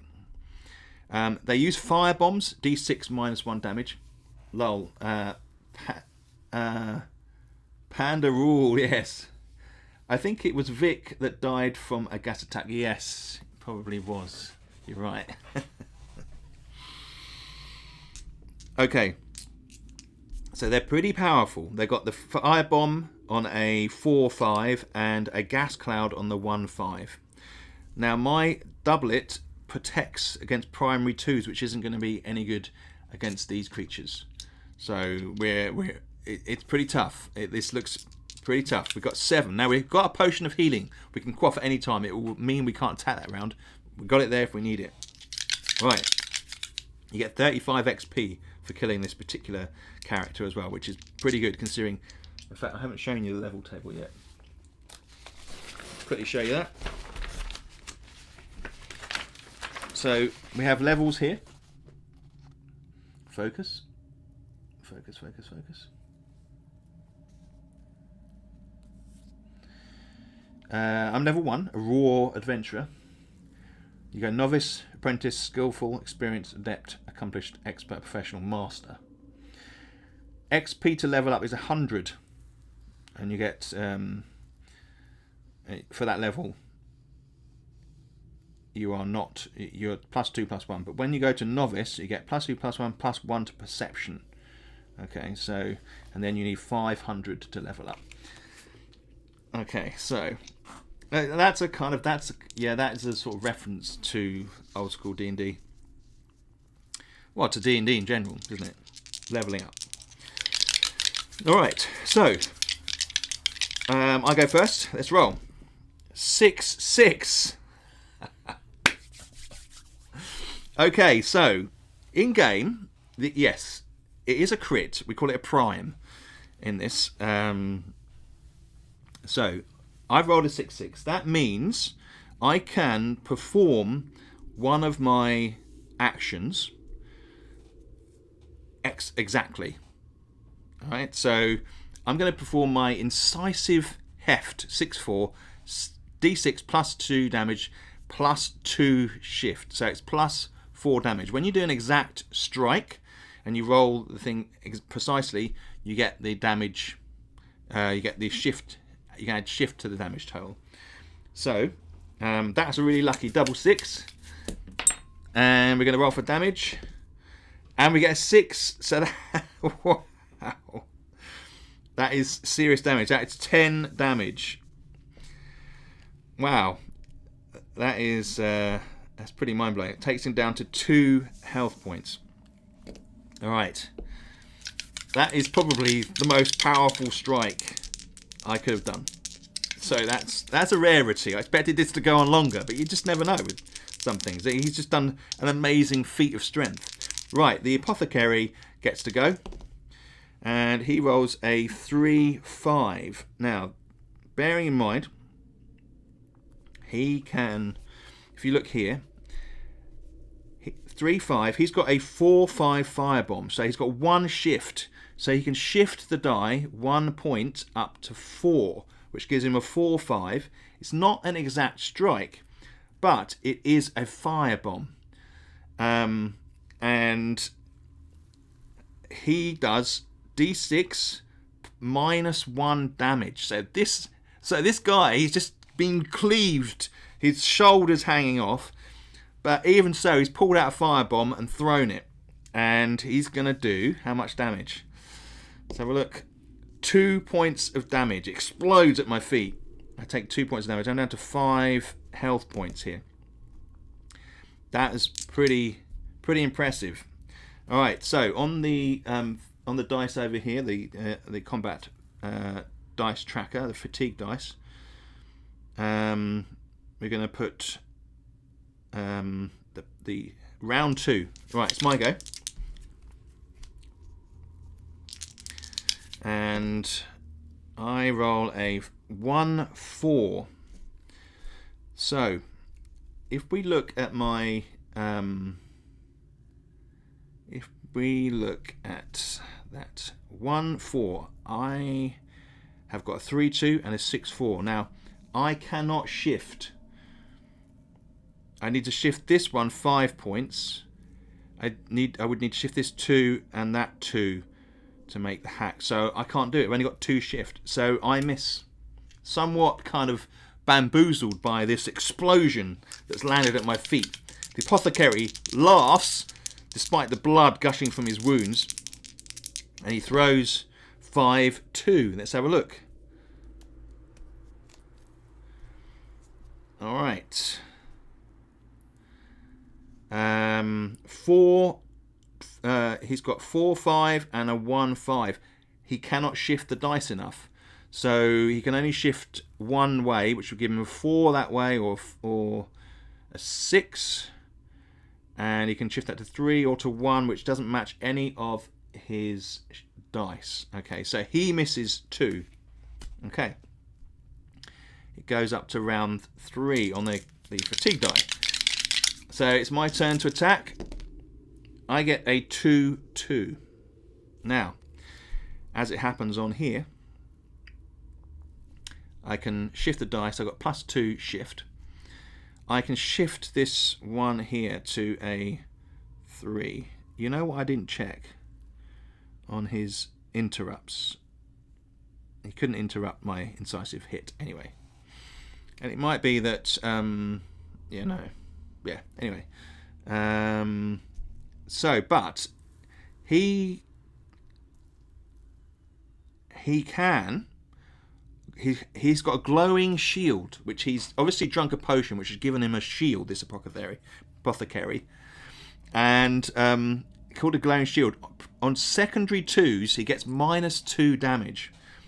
So I'm shifting that to 3-2, which matches my hack maneuver.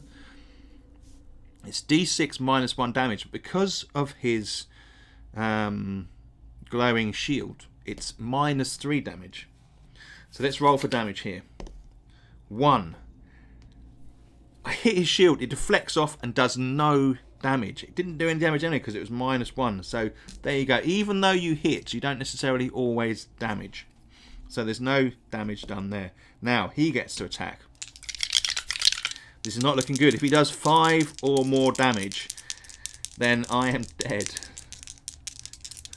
This is the thing here. 5. I'll be really unlucky if he does 5 or more damage. 4-3. Okay, so we're looking at his stats here. Oh, that's very close. he can shift this to 4-4. He needs a 4-5. Okay, he can't shift it 4-5. That would need 2 shift points. He's only got 1 shift point at the moment. Okay, so what we'll do is he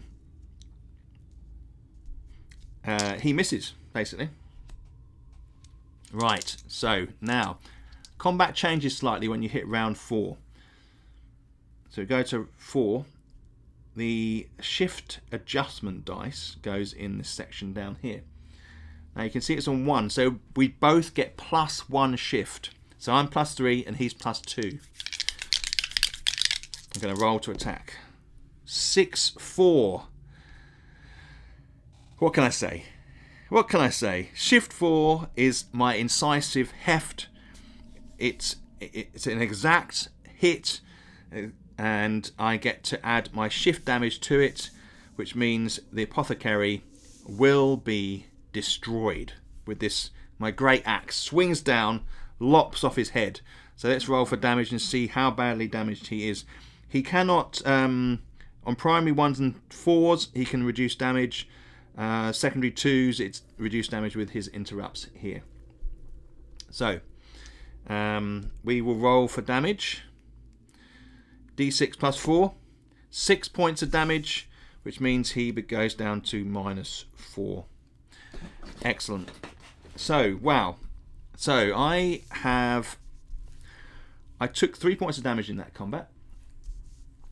Let's have a look at his card here. We'll get rid of this. Now you see, just so you know, just to point out again, if that had gone up to turn 5, we both would have got 2 shift, +2 to our shift, so I would have been +4 shift, which makes it much easier to hit, and he would have been +3, which again is, and then it goes up to 6, and we get 3, and then it stays at that level. So you would get +3 shift to your current shift total, +5 for me, and then it would be pretty easy to hit, because we're tired, but yet we're easier to hit. Okay, shift that over to one side there. Let's have a look at this card. So on these creature cards, we've got more information. 35 experience points there, which gives me 45 in total. Remember, you need 100 to pass the first level. It says here, roll on Wrap 1 and Wrap 2. Okay, so that is random potions. So I'm going to be loaded up with potions here, because we found this guy in the apothecary. So this is an interesting thing to note, actually. This is why we play test. So let's just go to the room again here.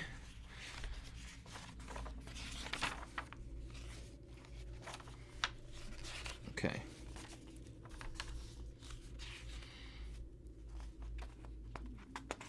Just go to the room. Just to double check something. Here we go. Apothecary. Yes, you see, roll on Wrap 1 and Wrap 2. So clearly there's a clash there. We're rolling more than we should be for potions.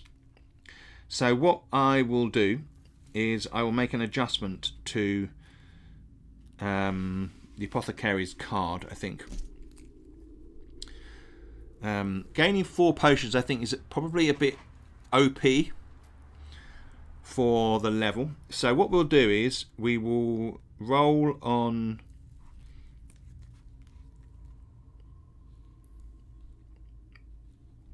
in fact, we'll change the room. We'll just change the room to 1. Apothecary 6-1 apothecary, and we will do just a Wrap 1. Take away Wrap 2. Okay, right, so we get to roll on some random potions.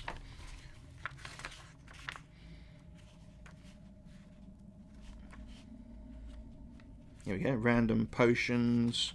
Right, random potion here. It's just a D6. So we're going to roll twice on Wrap 1 and once on Wrap 2. Potion of Shield Aura. writing that on my thing over here, as you can see. Potion of Shield Aura, and we'll have a quick look at those in a sec, and another Potion of Shield Aura. In fact, just for argument's sake, just so we can see things tested, we'll roll for something different. In fact, let's do Potion of Phasing.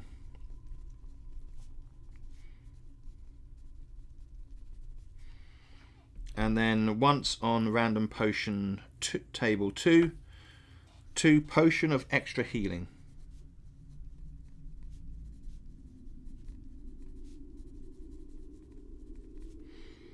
Alright, now I want to check what these potions do. You've got a magic potions table here. Potion of Shield Aura is -1 damage taken per round in combat. Next combat.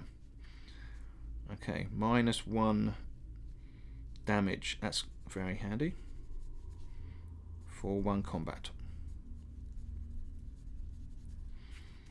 Potion of Phasing. You can ignore one locked door.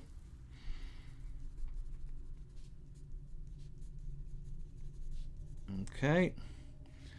And then Potion of Extra Healing is heal up to 30 hit points. Now, you don't have to use these. You can sell these when you go back to the town. And in that way you can potentially buy some more armor, some other equipment. But there we go. That was very, very worth it. We got some good stuff out of that, and very pleased with that.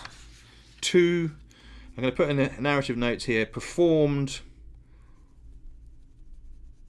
2 incisive hefts.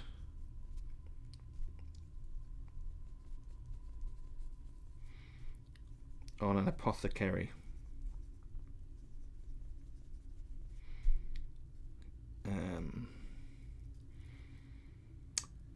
And found 3 potions.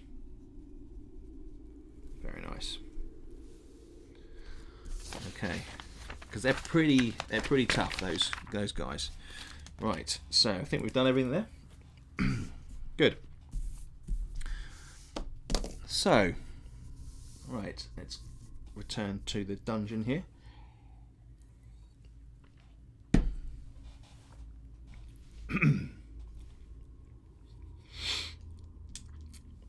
So, we have, now another thing to sort of point out as well. I am obviously explaining things as I go along, so it's taking longer. When you're playing the game normally, it doesn't take this long. It's usually much quicker. Right, so now actually, let's find out what's in this space down here. So we're going to go down 3 by 2. Right. So, funnily enough, we talked about this earlier on. This is what we call a small space. A small space is 2 to 6 squares, other than double 2 and corridors. So I probably need to change that from 3 to 6. 3 to 6, because double 2 would be a corridor. Then the space is considered a small space, and rather than rolling on the levels table, roll on the small spaces table, which we will do. And they're all there. Let's just put 3 by 2.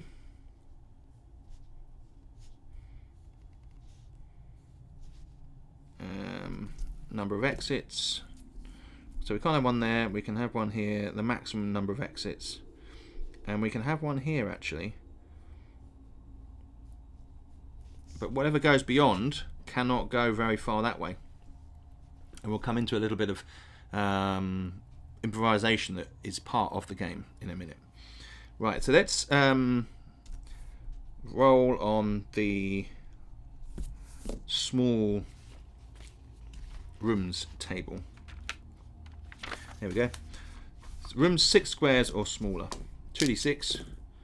7. There is a grisly effigy of Mauritania here. It smells of rotting flesh. If you call for the favour here, roll -1. So -1 to the roll. How weird is that? Mauritania. So we're going to put grisly effigy. So we're going to put some kind of effigy here, some kind of symbol. And write in Mauritania effigy here. So there's definitely a following of Mauritania in this part of the dungeon.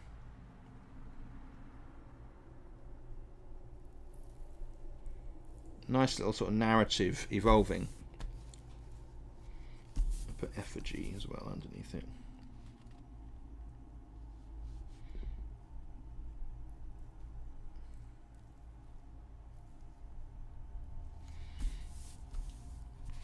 Okay. So that is there. Now, if I called for the favour of the gods in this space, I would need to roll a 2 or 1 rather than just a 1. So this is a very special kind of worshipping space, which is very handy. So what we'll do is there's nothing else to be done in this space. It's just like a corridor. The doors are always archways. We're going to go this way towards this space here. So you can see we've got a bit of a conundrum with this area. There's only 1, 2, and I've written in this name here. So what I'm going to have to do is rub that out, because I feel like we're going to come into this space, and put abandoned guard post there. Alright, so we're going into this space here. It's a 1-5. So as you're right, the only way that it wouldn't work, so this, because it's a 1, it's 1 across, and it makes it a corridor. It's 5 down. 1, 2, 3, 4, 5. That is hilarious. So what you can see here is we've got a kind of a crossroads of rooms and passages coming up. What we'll do is we're going to roll for this space, this one here. So I'm going to roll, because we just follow the corridor down. We get a 4x4. So, and you can see this is a great example of how the dungeons kind of line up because of this, because each has an exit square. Right, we haven't been through that because this is a locked door. We're going to go 1, 2, 3, 4. It incorporates this exit into the room. And we're going to go 1, 2, 3, 4. All right. So, we have got a 4x4 here. Let's see how many exits we've got. We have, and it says we've got 2 exits. You can't put one on the way you came in, this entrance here. We can't put one here because there's already an exit. So we're going to have to put an exit in these spaces. So we're going to put one there, and one there, and one there. Okay. Now, to find out what those exits are, we need to have a look on. You know, did I check the apothecary? I just need to go back 1 minute here. Okay, so the apothecary, the room, I didn't check the doors. I just assumed that they were corridors. Maybe they were archways. Level 1 apothecary. Random. Alright, well I assumed that they will. If it's a random exits, then you roll on the random exits table, but I just put them as archways. So you may have spotted I didn't follow that one. But anyway, it doesn't matter. We can roll with it. Okay, so we're going to roll to see what this room is here. What is this room down the bottom here that's kind of filling this corner? 4, 5. Right. Storage area. Boxes and tea chests fill this space. There are also sacks and bags. Okay. Encounter. Roll a d6. 1 to 4, a random patrol comes by. Roll on level 1 random patrol table. -1. After roll on LBT1, which is probably some kind of search. I can't remember that one exactly. It says here, storage area, archways. So these 2 exits are just archways, like so. And I am going to write in here storage, so we know what the room is, like so. And roll on d6. A random patrol comes by. So we'll look. 1. A random patrol comes by. Roll on L1 RPT. All right. So let me just check that again.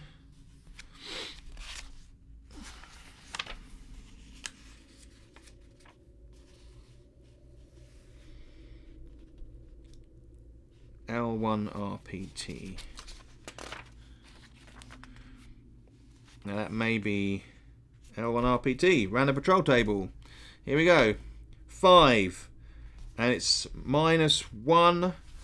So it's a guard comes by. Oi, oi! What's going on there then? So, let's grab that out. We've got another combat. A guard. I might just write guard in here. He's got 6 health. Not that strong. We've got random crates and boxes in this space.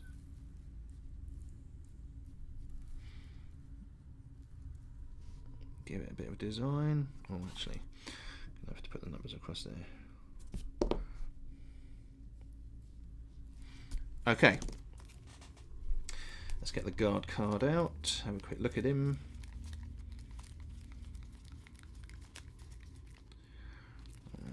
Where are you? Oh, God, going insane.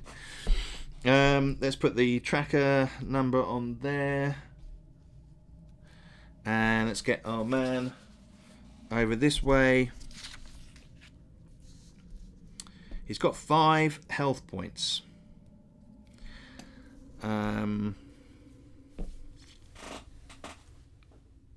He's turned up. There's nothing we can do. We've got to fight him. He has a shield block on secondary. Vic, how are you doing? Good to see you, my friend. Good to see you. Right, so we have a he has a shield block on secondary 3s and 5s. My secondary attacks are my hack has a 3 and a 2, so a secondary 2, and my incisive heft is 6 and a 4. So he's not adept enough at blocking those particular attacks. He's a bit limited in his movement, and that's kind of what it reflects. When you face more competent creatures, they'll be able to block on more secondary 3s, for example. They might be able to block on 1, 2, 3. So they would block my hack because they were better at that particular maneuver. Okay. Will all encounters like this be combat focused, or will there be possibilities for communication, encounter avoidance, sneaking, running, hiding, etc.?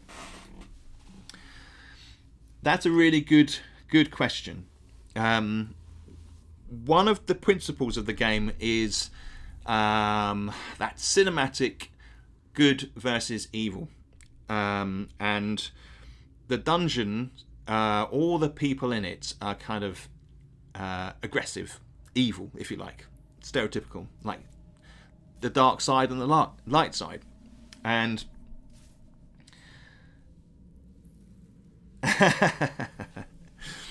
so at the moment there's no negotiating, you just fight.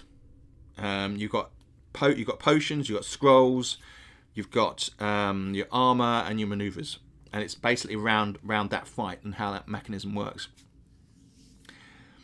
There are going to be things like magic where you can avoid encounters. So certain scrolls allow you to avoid or persuade other people to leave. So it is incorporated into the magic system. But from my point of view, for the solo player element of it, I find that side of it can be much more confusing, I think, within this context. So at the moment it is just about the attacking. Now, that may come into it. That there may be a kind of a way of expanding it to be able to negotiate, or what else did you put down there? Communication, and in a sense, some of the interrupts for the monsters can involve that side of it, but not so much. So, Scott, yeah. Yes, I died from the dreaded apothecary. Lol, yes. They're pretty tough. I did 2 hefty, incisive hefts, doing something like 15 damage to him. So that was pretty good. Actually, in the middle of recording and editing video for a torch in the dark, which allows for non-combat situation. Yes. But what is the flexibility of that? I mean, you're pretty much talking with yourself, aren't you? So I kind of made a conscious decision to avoid it at the moment, because I think that solving that is almost like a whole other mechanism to have that kind of discussion or persuasion element. I think that brings in a whole other bunch of tables, and I thought that for the moment we just sort of go straight out dungeon hack.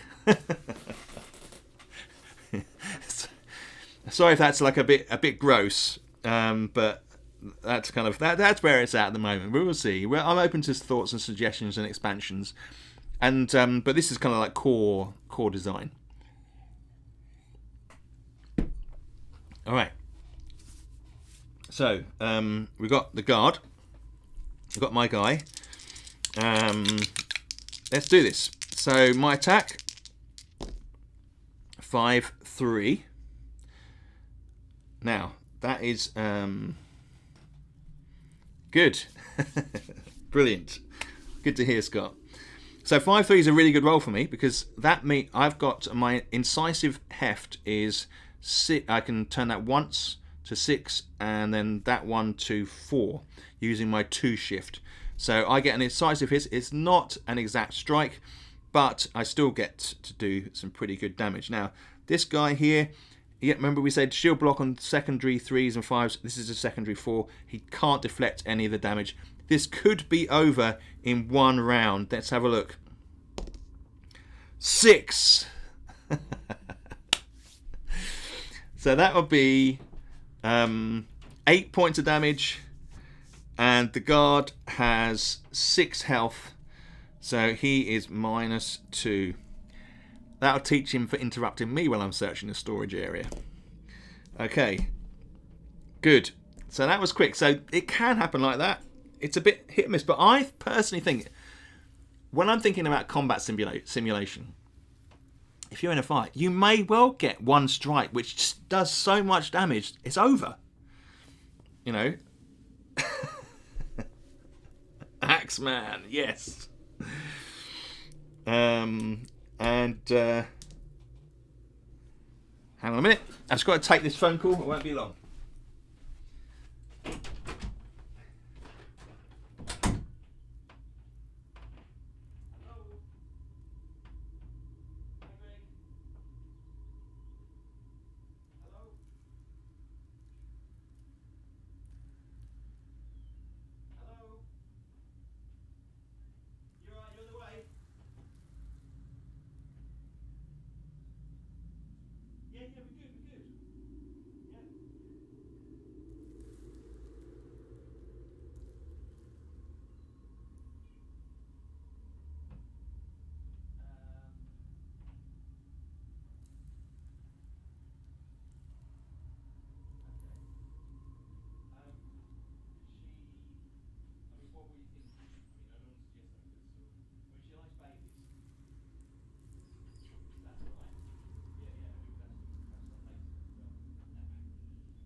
Oh, right, sorry about that, guys.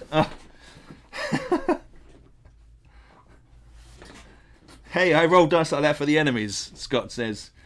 I proved it in Rune video. See all the damn... Yeah. I don't usually roll high like that. Sorry about that interruption.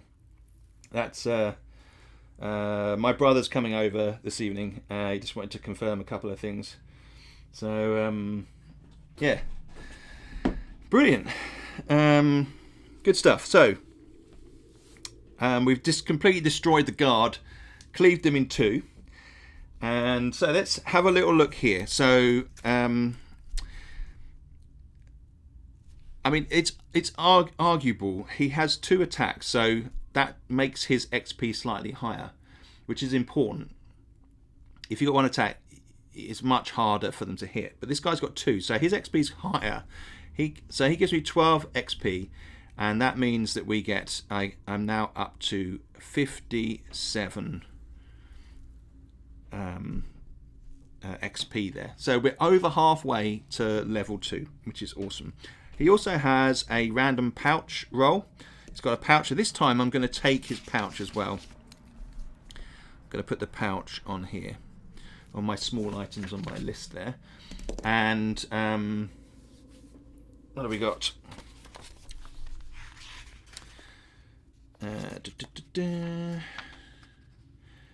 Where is it? Set the back towards here.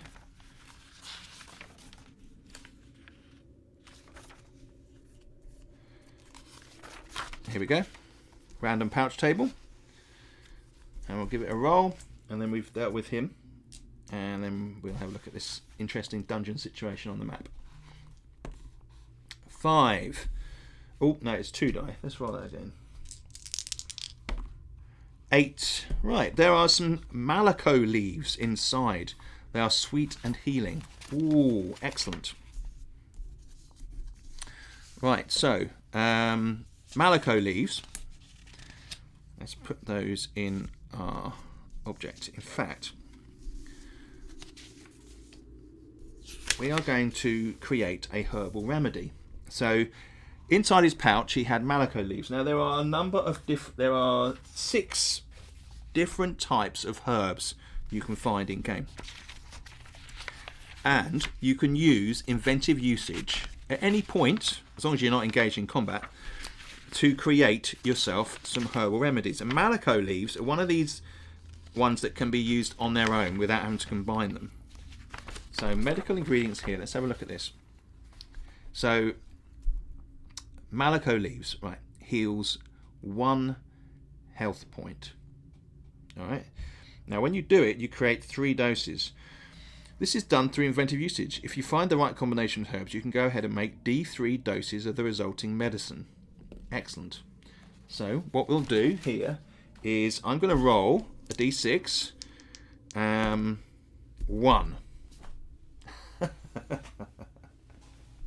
I can make 1 dose. So I make 1 dose out of these Malako leaves. I'm not going to write it on my table, but I'm going to chew them, and it's going to heal me so that I now have 6 health points. I now have 6 health points there. That's given me 1 health point. In that moment, I've found it. Oh, lovely. Put it in, chewed it. A bit like tobacco, I guess. And so, bonus. Now, there was... let's have a look on here. It was the storage area, wasn't it? Storage area... Then roll on LBT1. Alright, so the curse of Scott spreads. Yeah. Yeah, don't talk about your bad rolls here. I'm only kidding. No, that's fine. It's nice. I like either way. That's a good thing about testing a game like this. You're in a position where you want things to go wrong sometimes. Alright. So, I am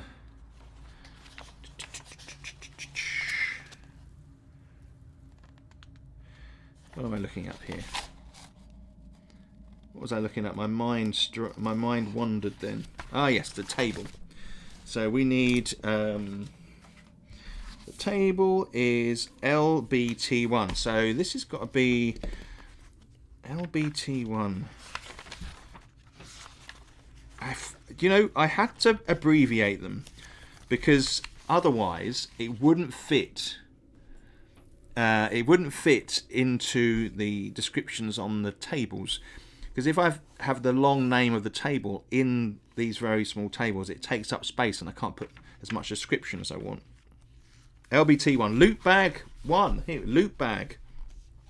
Alright, let's do this. Alright, we roll a 10, which has got to be good. The sack contains a silk cloak. Oh, good, at last some interesting loot here.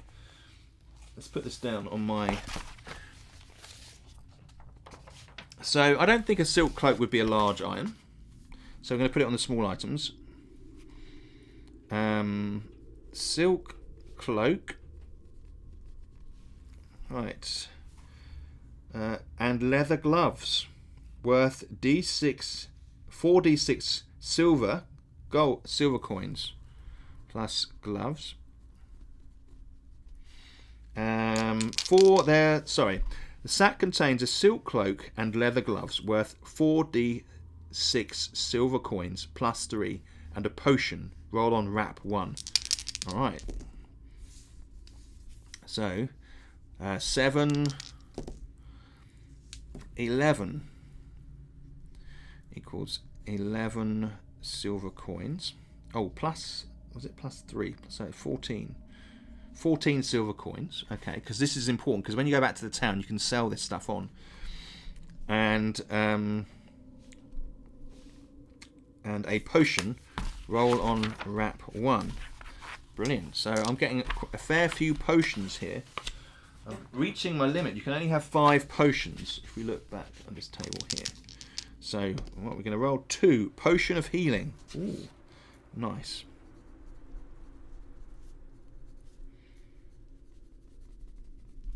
Right, heals up to 10. I'm not going to write that on there. I'm going to quaff that one. I'm going to quaff it. Heals up to 10 points. You could argue that that's a waste, but I'm going to take my character back up to 10. Here. Alright. Take him back up to 10. And we've got a nice silk cloak and gloves worth 14 silver coins, which we can sell back at the town. Brilliant. Right. So, within this stuff, there was this loot bag, which is very handy. Always take it. You never know. Well, I've got a spare one. I've got a potion of extra healing and a potion of healing already. So, the potion of extra healing heals up to 30 hit points, which is going to be handy when I go up a level. So we'll keep that close. Right, so now we have these rooms here.